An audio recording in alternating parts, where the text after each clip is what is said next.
Let me get this out of the way. I didn't think I was the kind of man who got cheated on. I mean, what does that even mean, right? I folded her laundry. I remembered her weird food allergies, even the fake ones. I watched every season of that show with the Scottish guy in the kilt who can't act but looks like sex on legs. I was loyal. I was stable. I was there. And yet, here I am, telling you how my wife Maggie, my partner for 10 years, the woman who once cried watching a commercial about soup, lied about visiting her mother, and ended up on a jet ski with a man named Kyle. Yes, Kyle. But I didn't know that then. Back then, I thought things were good. We had our routines. Friday night Thai food. Sunday morning crossword battles. She would say things like, "We're soul scaffolding," and I'd nod like that meant something. Then came the anniversary idea. 10 years married. A decade. That's big. I was thinking dinner, a card, maybe a handmade gift if I was feeling emotional. But Maggie? No. She wanted a second wedding. Not a vow renewal. A full-blown do-over. To reconnect with our evolved selves, she said, while holding a sample board of linen textures. I thought, sure. Why not?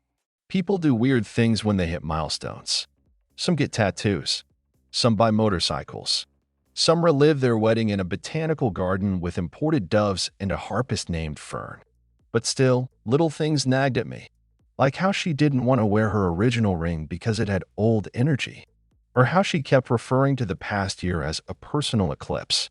Or how she flinched, ever so slightly, when I said, "Remember last year's holidays at your mom's?"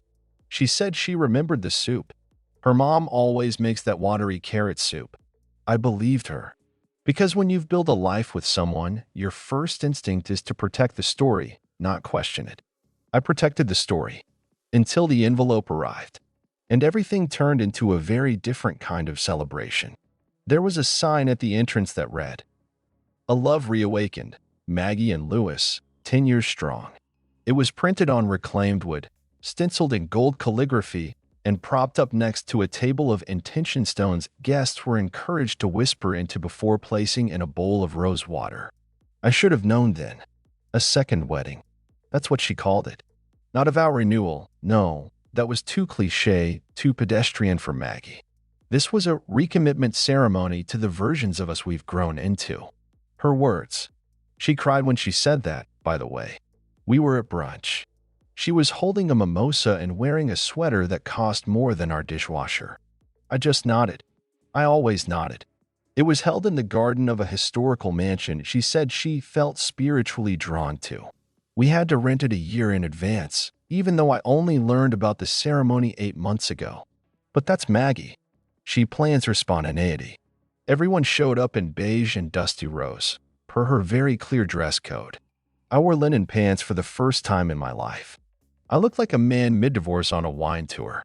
She walked down the aisle barefoot, holding a bouquet of dried flowers, while a woman in a tangerine robe hummed behind her. Not music, not a song, just a deep, vibrating hum that made a child in the second row start crying. Maggie smiled at me like I was the sunrise, like I was everything she ever wanted. She squeezed my hands and whispered, "This is us, Lewis." Now, finally. And I believed her. Because when the person you love looks at you like that, like you're a lighthouse in a world of shipwrecks, you don't ask where they were the night of that storm. You just hold the light, even when it's flickering, even when it's fake. I met Maggie in line for coffee. She was wearing a blue coat and arguing with the barista about whether almond milk counts as a real substitution. I thought she was unhinged. Beautiful, but unhinged. The kind of woman who journaled with a fountain pen and probably had opinions about moon phases. I asked her out on the spot. She said no. Then she said maybe. Then she gave me her number on the back of a receipt that read, "Vegan banana loaf, no plastic fork. Please." I kept it for 5 years. In the beginning, we were like a montage from a romantic movie directed by someone who listens to indie folk and cries in bathtubs. Brunches with tiny overpriced greens. Sunday farmers markets where she made me hold fennel like it was a bouquet. Movie nights where we didn't watch the movie. You know the type. She smelled like citrus and lavender. Always. It didn't matter if we were hiking or breaking up IKEA furniture or crying on the bathroom floor during the time our neighbor's dog died, and she somehow made it about our mortality. She had this way of making everything feel important. A coffee mug, a cracked tile, us. We moved in together after 7 months. We got married after 14. I bought her a ring with a stone she picked out herself during a crystal fair. She cried when I proposed, and not in the cute way, in the heaving, mascara running, almost passing out way. It was dramatic and public and perfect for her. Life was good, stupidly good. We made calendars for our date nights. She made handmade cards for milestone moments, like our first shared stomach flu and the day we bought a salad spinner. I once wrote her a 40-line poem called You, but also the way you butter toast, and she laminated it. We were that couple, or at least I thought we were. We had little fights, sure, about how I loaded the dishwasher or how she didn't feel heard when I nodded too fast. But nothing big, nothing that felt fatal. And then came last year, the shadow year, as she later called it. She said she needed space, that she was going to her mom's for a while to realign her internal compass. And I said okay, because love means letting people breathe. I sent her funny photos of our cat. She sent back heart emojis and pictures of tea. I didn't know those weren't her mother's countertops in the background. I didn't know the man taking the photo was once her creative soulmate. I didn't know anything. I was just buttering toast and waiting. It started with an envelope. No return address. No stamp.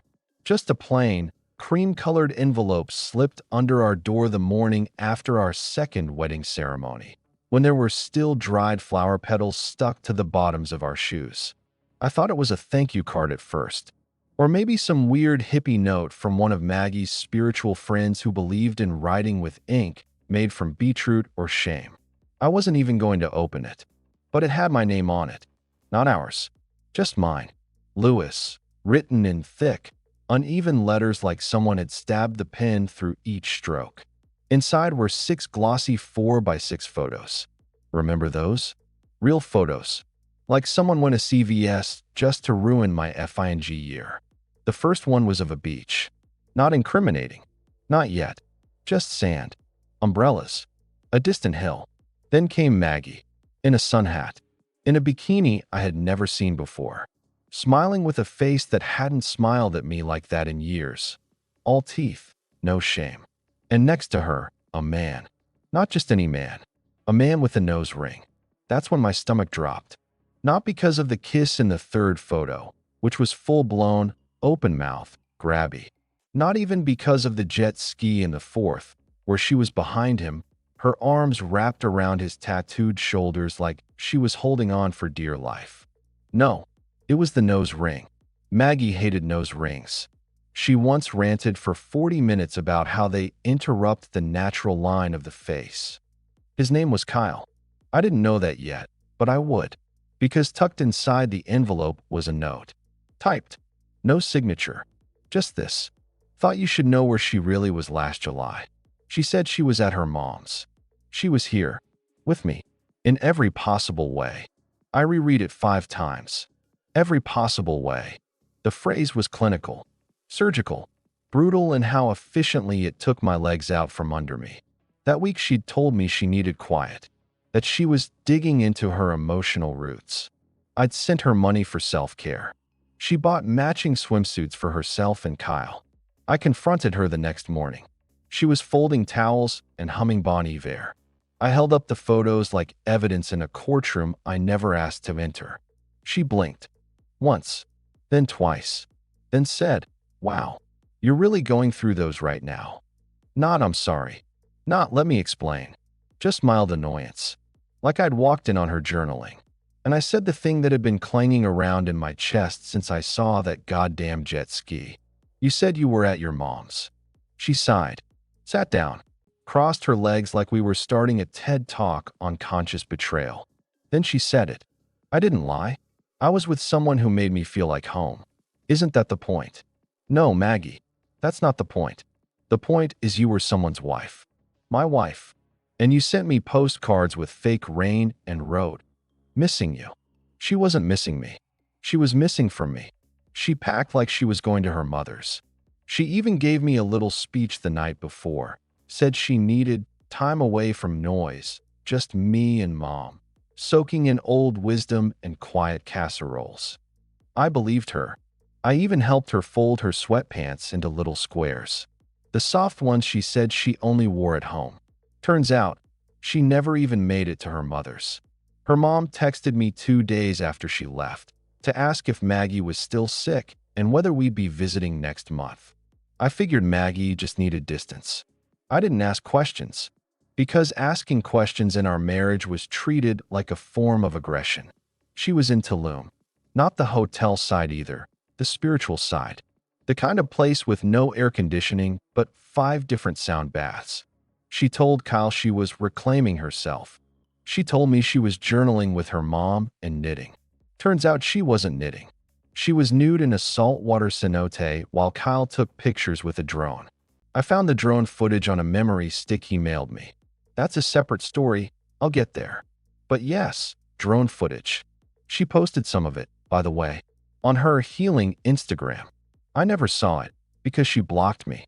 Yes, she blocked her husband during her healing retreat, claimed it was to unplug from external expectation. Meanwhile, she was plugging into Kyle. When I was at home scraping melted cheese off our air fryer and sorting through bills, she was riding ATVs in the jungle and doing couples breathwork sessions with a man who wore toe rings and used the word sovereign unironically. One of the photos, the worst one, wasn't even sexual. It was worse than that. They were holding hands at a vegan restaurant, and she was laughing in that way she only used to laugh with me. Her head thrown back, eyes closed. The kind of laugh that says, I'm exactly where I want to be. That laugh used to be mine. She bought him a necklace, a moonstone wrapped in silver wire. I know because she used my Amazon account. It was still in the order history next to our toilet paper and cat food. And get this, she had the audacity to bring me back a souvenir, a handmade woven bracelet. For your wrist, she said, to protect your energy. She tied it on me while I was washing dishes. It was the same one Kyle wore in the beach photo. They bought matching ones. She brought me back her leftovers. She said she'd grown spiritually, that she'd realized things, that solitude with her mother had helped her see herself more clearly. She said she loved me more than ever. She said Kyle was a mirror. I didn't realize she meant rear view. Here's the thing no one tells you. You never catch a cheater mid-act with dramatic music and a slam of the door. That's TV. In real life, betrayal leaks. It drips, one drop at a time. And by the time you realize your floor is soaked, you're already ankle deep in it, wondering how long you stood there like a fool. I've spent months trying to understand it. Why Maggie did it. How the hell someone can kiss you in the morning and then go meditate on another man's chest by evening. It's not just about lust. It's not even about love. I think it's about wanting more of yourself. People cheat because they think they lost something. Sometimes it's youth. Sometimes it's control. Sometimes it's the version of themselves they miss when they weren't accountable to anyone, when they could say yes without explaining why. And if you're the one they cheated on, it's not that you did something wrong. It's that you became the mirror they didn't want to look into anymore. I became that for Maggie. I was the life she built with routines, chores, mild disappointments, and Saturday grocery lists. Kyle was the fantasy where she didn't have to explain herself. I was the one who saw her at 7 a.m. with toothpaste on her chin. He was the one who saw her glowing in candlelight and essential oils. The mind of a cheater is a performance space. They curate it. They tell themselves they deserve the secret. They convince themselves it's not hurting anyone, because it's just a moment.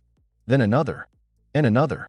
But here's the truth no self-help podcast tells you. It's not about the sex. It's about the lie. Cheating is architecture. They build an entire hidden floor to the house you share, and they walk around upstairs like you don't exist below. Maggie had tells. I see them now. Little things. She started saying, I need more me time. Not we, not us, just me. She bought new bras and said they were for support, but they had lace trim. She got mad when I asked where she was going. Like I had no right to wonder where my wife spent Thursday nights. But the biggest sign? Peace. She got calm. So calm it felt staged. That kind of eerie peace you only see on someone who's already made a choice and tucked it into a back pocket. I used to think people only lie to avoid being caught. But now I think they lie because the truth requires too much cleanup. Maggie didn't betray me because I was inadequate. She betrayed me because I saw her. And the truth is, some people don't want to be seen. They want to be watched, admired, adored, but not seen. Because to be seen means being known. And if someone knows you, they can't worship you. Didn't scream. Not when I saw the photos. Not when I watched the videos. Not even when I held the little woven bracelet in my hand and realized I'd been wearing his. I didn't scream. I just sat down. And I stayed there, in the same spot, for what felt like a week. What do you even do when your wife of 10 years hands you back a life full of holes? I confronted her the night before our second wedding, the vow renewal, the symbolic fresh start, the one she had written longhand speeches for. I didn't throw the evidence at her. I didn't play the videos.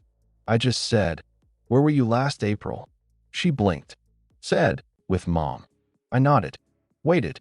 Then she blinked again, slower, and sat down. She knew. She knew the dam had cracked. Maggie cried. I mean, really cried. She begged. She said Kyle meant nothing. That it was a wound-based attraction, whatever that means. That she had panicked. That she wanted to feel young again. That it was over. Done. Deleted. Dead. But you can't bury something that's still in your mouth. I didn't leave her that night. Not immediately. No. That would have made too much sense.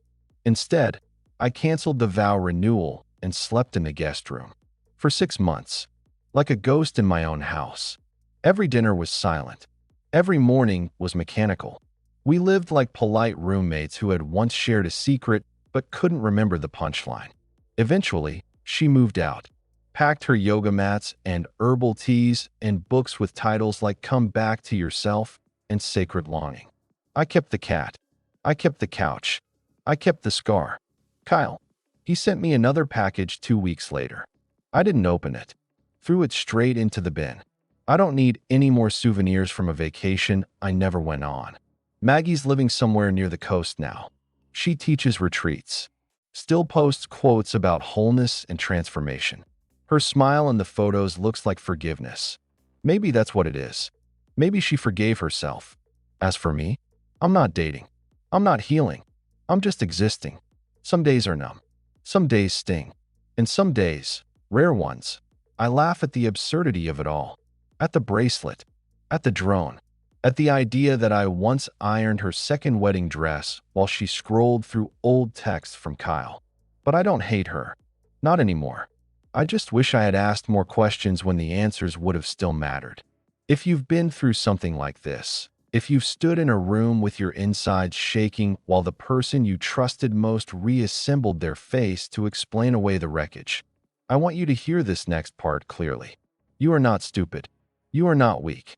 You are not to blame for the choices they made behind your back. You were simply real. And that's the problem, not with you, but with the equation.